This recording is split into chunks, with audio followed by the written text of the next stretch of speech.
The brain is the organ which controls our whole physical being. Once our brain has been imbalanced, it will then transmit that imbalance throughout the whole body. Thought forms are pure energy that have the ability to influence people and everyday events in life. According to science, our brains generate an electromagnetic field which may be measured by such instruments as an encephalograph. This electromagnetic field is generated by the brain every time we think, and as our mind is never still, we may be compared to perpetual power generators. Fear produces nervous disorders. Anger produces headaches and violence. Confused thoughts produce congestion and ill health. Depression causes cancer, tumors, mental diseases, and lowering of the immune system, causing death through own willpower. Our thoughts generate intricate energy patterns which can be detected by sensitive equipment and seen by clairvoyant individuals. These energy patterns are known as thought forms. Surprisingly, thought forms are shaped by the thoughts themselves. Each of us creates hundreds of thought forms every hour and release them into the environment. Although we cannot see them, the thought forms have as real an existence as any other form of energy. Most people can sense others' thought forms, and a continuous energetic exchange happens between people, about which we are usually unaware. This also explains why we sometimes take a sudden liking or dislike to a certain person directly on meeting them. We just catch their vibes. Unclutching is a guide for equanimity and enlightenment. Thoughts are like bubbles in a fish tank. Just as bubbles in a fish tank rise from the bottom, our thoughts also rise in the same manner. When one bubble comes and reaches the surface of the water, the next bubble starts and the third bubble starts. Because the bubbles are rising at high speed, they look like a continuous stream. But our mind is not a continuous stream. There is always a gap between two thoughts. Like the bubbles, we also experience a neutral space between two thoughts. This neutral space between two thoughts is our original state, the pure silence. It is a state of pure consciousness, the state of God.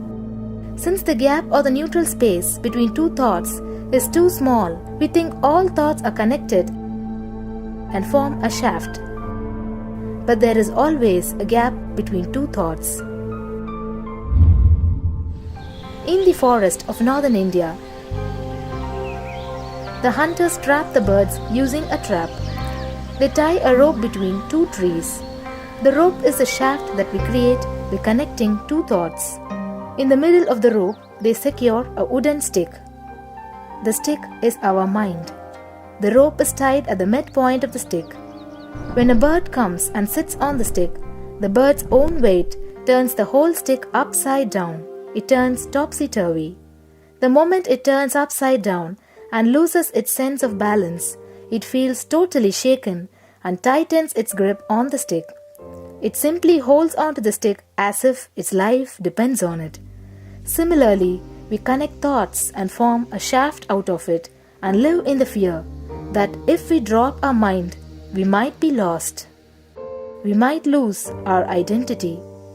Because it is hanging upside down, it thinks, if I unclutch from this stick, I will fall and die. It's similar to the fear that if we start trusting that we are unconnected, unclutched, independent and illogical thoughts, we might be lost. If the bird lets go and relaxes, it may flutter to balance for a moment or two. When it leaves the stick, maybe for a few seconds, it will fall, but then it will adjust itself and start flying. In the same way, we hold on to whatever we think is our identity and security, our education, our mind, our life, our relationships, or our bank balance. Ultimately comes to remove the stick, that is, our identity. Just like the bird, we don't realize that if we drop our mind, at that moment we can become a Paramahamsa. that very moment we can be liberated.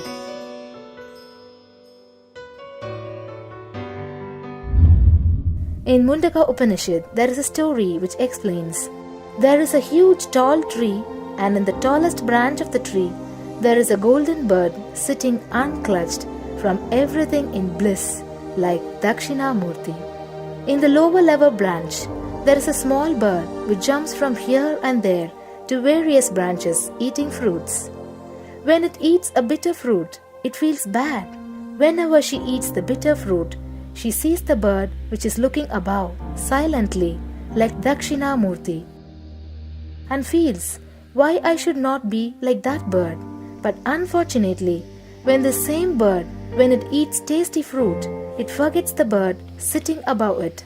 In the same way, she keeps battling between branches, eating bitter and tasty fruits again and again.